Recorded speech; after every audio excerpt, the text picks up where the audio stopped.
He says to those who have ears, he says to the disciples, he says, to you I speak straight, because you have ears to hear.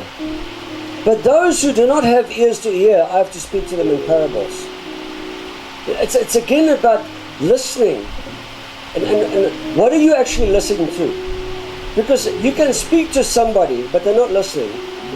You know, the lights are on, but there's nobody home. You know, they're looking at you, they're nodding their head, but the heart's not listening. The ears might be listening, but the heart is not. The mind is not even listening. You know, and then you can say to them, stop, what did I just say? And in our lives, there's a lot of times that we are like that. You know, the Lord is trying to speak to us, but we have been distracted by something else, and our ears and our hearts and our minds are so focused on this thing, or this person, or this situation, or whatever it is, that they no longer have ears to hear. And the Lord has to come to that point where He has to bring you to that point where you can sit and just listen. And God says God does discipline His children.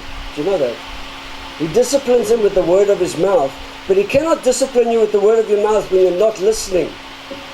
So He has to bring you to the point where you can hear, so He can discipline you. You see, the disciplining is not the situation you're facing.